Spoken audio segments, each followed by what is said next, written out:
வெற்றி கொடிகட்டு சினிமா பாணியில் வெளிநாட்டுக்கு வேலைக்கு அனுப்புவதாக 32 லட்சம் ரூபாய் மோசடி செய்துவிட்டு தம்பதி தலைமறைவாகிவிட்டதாக புகார் எழுந்துள்ளது.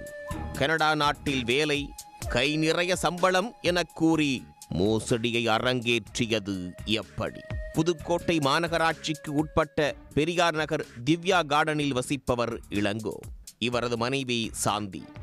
இவர்கள் இருவரும் கனடாவில் வேலை வாங்கித் தருவதாக கூறி புதுக்கோட்டை, தஞ்சாவூர் மாவட்டங்களைச் சேர்ந்த 10 நபர்களிடம் 32,38,000 ரூபாயை நேரடியாகவும் போன்பே மூலமாகவும் பெற்றதாக கூறப்படுகிறது. ஆனால் இளங்கோ, சாந்தி தம்பதியினர் கூறியபடி யாரையும் கனடா நாட்டிற்கு அனுப்பாமல் அவர்கள் பெற்ற பணத்திலிருந்து இடம் வாங்கி வீடு கட்டியதாக கூறப்படுகிறது. பணம் வாங்கி ஓராண்டாகியும் திருப்பித் தராத காரணத்தால் கடந்த ஆண்டு ஆகஸ்ட் மாதம் பணம் கொடுத்த 10 பேரும் இளங்கோவை அணுகி கேட்டபோது அவர் 30,38,000 ரூபாய்க்கு காசோலை ஒன்றை வழங்கியுள்ளார். 2 மாதம் கழித்து வங்கியில் போட்டு பணத்தை எடுத்துக் கொள்ளுமாறு கூறியதாக தெரிகிறது. இதனை நம்பிய பாதிக்கப்பட்டவர்கள் 2 மாதம் கழித்து காசோலையை வங்கியில் போட்டபோது கணக்கில் பணமில்லாமல் திரும்பியுள்ளது. இதனையடுத்து மீண்டும் தம்பதியை அணுகி கேட்டபோது அவர்கள் வசிக்கும் வீட்டை விற்பனை செய்துவிட்டு பணத்தை திருப்பித் தருவதாக கூறி மேலும் 2 மாத காலம் அவகாசம் பெற்றுள்ளனர். ஆனால் 2 மாதமாகியும் தம்பதி கூறியபடி நடக்காததால் மீண்டும் அவர்களை அணுகி பணத்தை கேட்டபோது அவர்கள் புதுக்கோட்டை மாவட்ட காவல் கண்காணிப்பாளர் அலுவலகத்தில் பணம் கொடுத்த 10 பேர் மீதும் மிரட்டல் புகார் அளித்துள்ளனர். இருதரப்பையும் கடந்த ஆண்டு அழைத்து விசாரித்த போது தம்பதி 10 பேரிடம் பணம் பெற்று ஏமாற்றியது தெரிய வந்துள்ளது.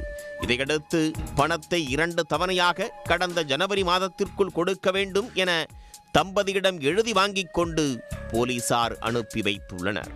அதன் பிறகும் பணத்தை கொடுக்காமல் ஏமாற்றி வந்த தம்பதி சில தினங்களுக்கு முன்னர் திடீரென வீட்டை பூட்டிவிட்டு தலைமறைவாகிவிட்டதாக புதுக்கோட்டை மாவட்ட ஆட்சியரை சந்தித்து பாதிக்கப்பட்டவர்கள் புகார் மனு அளித்தனர். அங்கே எல்லாருமே விவசாயிகள் தான். நாங்கள் அங்கே கடன் வாங்கி தான் அந்த பணத்தை கட்டினோம். ஒவ்வொரு நாளும் வாங்கின இடத்துல வட்டி கட்ட முடியாமல் நாங்களும் தவிக்கிறோம். அதனால் எங்கள் சிரமத்தை உணர்ந்து எங்களுக்கு இந்த பணத்தை வாங்கி தரதுக்கு தமிழ்நாடு அரசும் காவல்துறையும் மாவட்ட ஆட்சியரும் எங்கள் நடவடிக்கை எடுக்கணும்னு கேட்டுக்கிறேன். மொத்தம் 2 கோடிக்கு மேலே வந்து புதுக்கோட்டையில் மட்டும். ஆமாம், புதுக்கோட்டை மற்ற ஊர் எல்லாமே 2 கோடி எங்களுக்கு தெரிஞ்ச வரைக்கும். அதுக்கு மேலேயும் போட்டுருங்க. ஆந்திரா வட மாநிலக்காரங்களாம் ஒன்றா தான் ஹைதராபாத் போகணும், அங்கே போய் தான் நீங்கள் கைரேகை வைக்கணும் அப்படின்னு சொல்லி அந்த 2 ஹிந்திக்காரங்கள் வரும். நீங்கள் வாங்க சொல்லி மெட்ராஸில் கொண்டு வச்சிருந்து ஒரு வாரம் வச்சுருந்தாப்புல 5 ஹிந்திக்கார பையன் வந்துருந்தாங்க.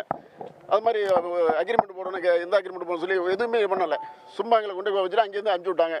கனடாவுக்கு அனுப்பி வைப்பதாக கூறி 10 பேரிடம் சுமார் 32 லட்சம் ரூபாய் ஏமாற்றியதாக கூறப்படும் தம்பதி மேலும் பலரிடம் இதேபோல் மோசடியில் ஈடுபட்டதாக தெரிகிறது. தம்பதியை பிடித்து விசாரணை செய்தால்தான் உண்மை நிலை தெரியவரும் என்பதால் அவர்களை போலீசார் தீவிரமாக தேடி வருகின்றனர். கனடா நாட்டில் வேலை, கை நிறைய சம்பளம் என கூறி 10 பேரை தம்பதி ஏமாற்றியதாக கூறப்படும் சம்பவம் புதுக்கோட்டையில் பரபரப்பை ஏற்படுத்தியுள்ளது. உடனுக்குடன் செய்திகளை தெரிந்து கொள்ள சன் நியூஸ் பெல் ஐகானை கிளிக் பண்ணுங்க.